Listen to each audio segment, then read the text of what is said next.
이효리가 띄우고 김연아가 끌었네. 그렇죠.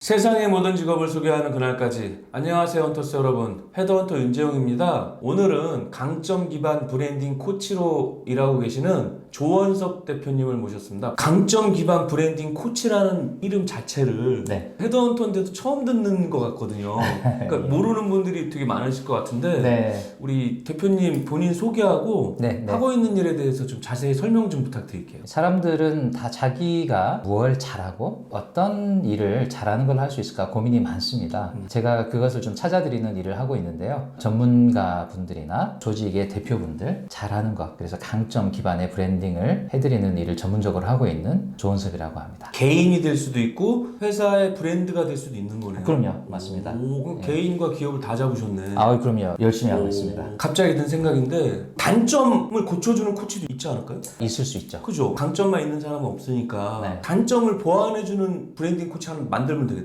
이 방송을 보시는 한 분께서 하시면 경쟁력이 있을 것 같습니다. 그러게요. 일단은 단점보다는 강점을 부각시키는 일을 하시는 분이네요. 맞습니다. 네. 본인이 장점이 많은데도 불구하고 모를 수도 있고 그럼요. 그거를 대표님이 끄집어내주는 거네. 그렇죠. 바로 끄집어내주는 거, 그런 거죠. 그럴 때는 보람도 느끼시겠어요? 아, 그럼요. 자기다움 중에 특별히 그 강점, 탁월성을 만나면 눈빛이 달라집니다. 그 약간 왕자병이나 공주병들 있잖아요. 있죠, 있죠. 그 사람들은 막 너무 자기 잘난 거를 막 오버해서 생각하잖아. 아, 그럴 수 있죠. 그런 사람보다는 충분히 매력적인 분인데 모르는 분들이 찾아와야 되겠네. 그렇죠. 자기 강점을 찾고 싶은 사람이 제 고객인 거죠. 대표님이 수많은 케이스를 경험하셨을 거 아니에요? 아, 그럼요. 예, 예. 강점을 찾을래야 찾을 수 없는 분은 어떻게 해요 그러면? 찾다가 안 되면 중단을 하기도 합니다. 아, 중단도요? 네. 그럼 환불해 드리는 거예요? 그렇죠. 아, 그럴 땐 진짜 뭐 우리 대표님도 금전적인 손해지만 네. 그분도 강점이 없는 상태로 돌아간다 하면 우울증 오겠다. 현실적으로는 그런 일들을 어떻게 커버를 하냐면 초반에 강점을 찾는 과정에 제가 임의로 찾지 않습니다. 그러니까 검증된 서베이를 통해서 하거든요. 그렇죠. 뭐 그냥 감으로 잡는 게 아니라 어떤 과학적으로 하겠죠. 그 맞습니다. 그죠? 주로 쓰는 툴이 한 3가지 정도가 네네. 그게 궁금하다. 예. 첫 번째가 이제 갤럽이라는 글로벌 리서치 회사에서 네, 있죠. 50년간 사람의 강점에 대한 빅데이터를 모아놓은 서베이가 있습니다. 두 번째는 미국의 이제 긍정심리학회라는 곳에서 또 온라인을 통해서 할 수 있는 서베이가 있는데 이건 당연히 무료입니다. 나머지가 MBTI라든지 도형상담 같이 사람의 기질이라는 게 또 있거든요. 그럼 MBTI 우리 딸이랑 와이프랑 맨날 집에서 그거 하는 거야. 요즘 MBTI 난리죠. 네. 저도 한 서너 번 해본 것 같아요. 희한하게 비슷한 것 같더라고요. 아유, 좀 저건 맞습니다. 오랜 역사를 가지고 있거든요, 셋 다. 적어도 30년, 많게는 50년 이상의 역사를 가지고 있는 툴들인데 이 툴들이 가지고 있는 장점이자 맹점이 자기 인식이 좀 있는 사람, 자기에 대해서 조금 이해가 있는 사람은 정확히 나옵니다. 질문에 그냥 솔직하게 순간적으로 답해야 되는데 그죠, 그죠. 막 더 좋게 보이려고 다른 생각 찍을 수도 있거든. 아, 그럴 수 있습니다. 그죠? 맞습니다. 오, 그게 좀 오차가 있겠네요. 맞습니다. 그러니까 자기가 솔직하게 자기 강점을 직면하려는 사람은 정말 도움을 많이 받고요. 정확한 편이고 맞습니다. 본인이 선택해야 될 거랑 다르게 네. 좀 남을 보여주기 위해서 좋게 선택하면 좀 다른 결과가 나올 수도 있겠네요. 그렇죠. 다른 사람의 이야기가 되는 겁니다. 오, 그게 애매하다. 취업을 하실 때 특정 기업에서 예를 들면 인성검사 네, 할 때 헤드헌팅도 무조건 해요. 그럴 때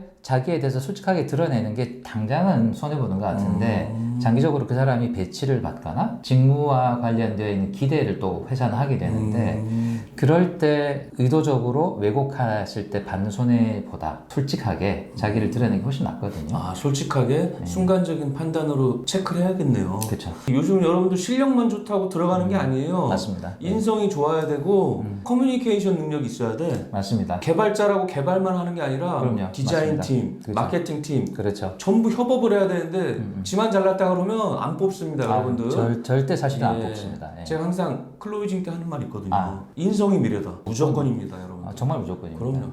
강점 기반 브랜딩 코치신데 네네. 워낙 생소한 직업이니까 그렇죠. 이거 하기 전에 하셨던 네. 직업이나 무슨 아르바이트 같은 거 있었어요? 푸마, 뉴발란스 같은 글로벌 스포츠 브랜드의 브랜드 마케팅 책임자를 하셨습니다. 아, 고급 인재셨네요. 좀 고급진 일을 그러게요. 했었습니다. 나이키하고 아디다스 네. 브랜드 마케팅 하시는 분들도 헤드헌팅 몇 번 했거든요. 아, 그러셨군요. 뵐 수도 있었네. 아, 그럼요. 그렇게 좋은 글로벌 회사에서 브랜드 마케팅을 정석을 경험하시다가 네네. 갑자기 이렇게 차리신 하신 이유가 뭐예요? 계기가 있을 거 아니에요? 계기가 있죠. 제가 20대 때 두 가지 아주 심각한 고민이 있었거든요. 네. 첫 번째는 나는 누구인가? 생각이 많으시네요. 생각이 좀 많이 예. 저는 그냥 생각 없이 사는 편인데.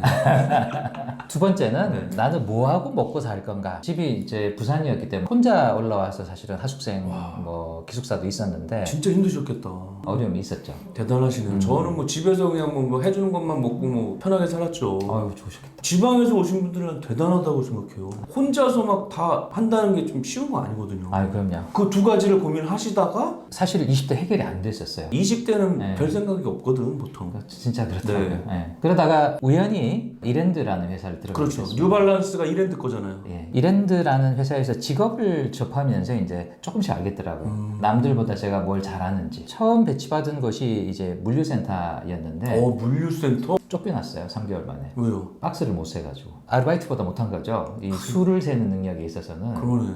엄청 좌절을 했지만 그 덕분에 또 쫓겨나서 그룹의 채용팀으로 배치를 받았어요. 다시? 네. 다행히 잘린 건 아니고 이제 저기 사무직으로 바뀌었네요. 큰일 날 뻔했죠. 계속 물려 있었으면 전 정말 잘릴 뻔했거든요. 그러니까요. 채용을 가는데 그 당시에도 채용 박람회라든지 사람들을 직접 만나가지고 좋은 사람들을 이렇게 초대해오는 그런 그렇죠. 리크루터라는 직무가 있었는데 인재 채용을 해야 되니까. 예. 그때는 또 제가 되게 장점을 발휘해서 좋은 우수사원 평가를 받았었습니다. 본인 강점이 나왔네요. 맞습니다.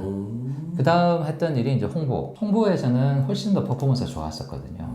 그런 걸 보면서 사람마다 잘하는 게 있는데 그러네. 어떤 일을 만났을 때 내가 잘하는 것을 인식하면 그거를 계속해서 반복적으로 할 수 있는 일들을 계속 찾아가니까 전문가가 되고 또 그게 요즘 얘기하는 이제 브랜드가 되더라. 그러게요. 그걸 조금 이제 알았었고요. 그러다가 이제 브랜드 마케팅 팀으로 옮기신 거예요? 맞습니다. 30대 초반에 푸마라는 브랜드가 이제 2002년 네. 막 월드컵 때 성장할 때 그 당시에 운이 좋게도 본사의 세일즈 미팅을 가면 어떻게 이 브랜드를 만드는지에 대한 전문적인 프레젠테이션, 컨설팅 자료들을 많이 볼 수가 있었어요. 그리고 직접 한국에 와서 뭐 한 해에 뭐 많게는 200억까지 마케팅 비용을 쓰면서 브랜드를 만들어가는 과정을 체험을 했죠. 엄청난 경험이죠. 맞습니다.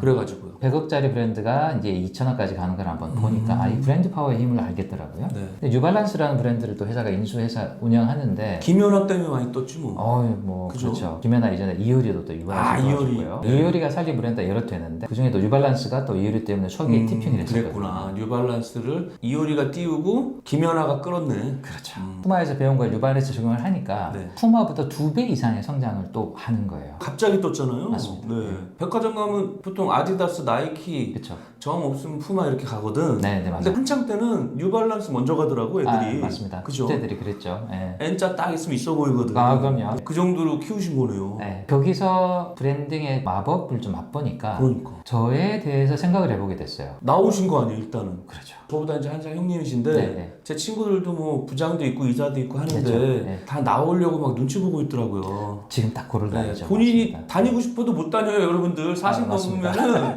아무리 실력 좋아도 예. 나와야 돼요. 뭐 평생 직장 없습니다. 그럼요. 그래가지고 어떻게 나오신 거예요? 자기 브랜딩이라는 생각을 하게 됐어요. 내 거래 보자. 네. 글로벌 브랜드들이 브랜드를 구축하는 방식들을 좀 경험하고 연구를 해보니까 네. 사람에게도 동일하겠더라고요. 그리고 창업자의 어떤 스토리가 브랜드의 전반적인 전략에 스며드는 걸 또 경험하고 나니까 이게 조직도 도울 수가 있겠더라고요. 그래서 그러네. 개인과 조직의 브랜딩을 돕는데 강점이라는 방식 하나랑 두 번째는 이제 한 7, 8년 전부터 코칭이라는 전문 직업을 준비를 했었거든요. 네. 근데 코칭이라는 게 결국은 내가 이렇게 컨설턴트처럼 꺼내주는 게 아니고 질문을 통해서 그 사람 잠재력들을 이끌어내어주는 그런 기술인데 이게 컨설팅의 방식보다 훨씬 더 효율적이기도 하고 싸기도 하는 거죠. 네. 시간을 줄일 수가 있으니까. 그래서 글로벌 브랜드에서 검증된 그런 방법들로 어떻게 하면 개인과 조직을 강점 중심으로 브랜딩할 수 있을까. 이 부분에서 좀 개인적으로 해결점을 찾았었고요. 네. 그 다음에 여러 사람들을 좀 돕다 보니까 너무나 저도 기분이 좋고 동문분들도 도움이 많이 돼서 열심히 하고 있습니다. 그렇구나. 그럼 우리 대표님이 강점 기반 브랜딩 코치 하신 게 몇 년 차세요 지금? 코치로 참 준비한 거는 8년 정도 됐고요. 준비는 8년이고 본격적으로 좀 본격적으로 시작한 것은 네. 올해부터 시작을 했습니다. 올해부터니까 이제 1년 차네요. 1년 차가 됩니다. 그럼 너무 궁금한 게 네. 우리 대표님이야 뭐 워낙 다국적 스포츠 브랜드에서 정석 코스를 밟고 나오셨잖아요. 네. 근데 만약에 이 방송을 보고 강점 기반 브랜딩 코치를 하고 싶다. 네. 어떻게 될 수가 있어요? 이게 뭐 그냥 아무나 가서 하면 돼요? 일단 강점 기반 브랜딩 코치라는 걸 하기 위해서 두 가지를 좀 익혀야 되는데요. 하나가 이제 어떻게 사람의 강점을 탐색하고 발견해 줄 건가라는 기술과 지식을 좀 익혀야 되고 네. 브랜딩에 대한 훈련도 좀 사실 해야죠. 전공이나 뭐 이런 자격증이 도움이 될 만한 게 있다 그러면 뭐 어떤 게 있나요? 일단 코치 자격증을 좀 추천을 하고요. 아, 코치 자격증이라는 게 있어요? 네. 사설일 거 아니에요? 사설이긴 한데 네. 그 안에서 사람들의 잠재력을 이끌어내는 기술들을 배울 수가 있거든요. 코칭 자격증 정도 있으면 좋은 거네요. 훨씬 높아요. 그죠? 회사 경력도 좀 있으면 좋을 거고. 훨씬 좋죠. 자기 강점을 찾고 싶은 개인이나 네. 회사는 다 물건은 좋은데 이게 홍보가 안 돼. 그쵸. 안 팔려. 내가 봤을 땐 노벨상감인데 네. 그런 분들이 코칭을 받고 싶어요. 네. 그럼 어떻게 연락하면 돼요, 우리 대표님한테?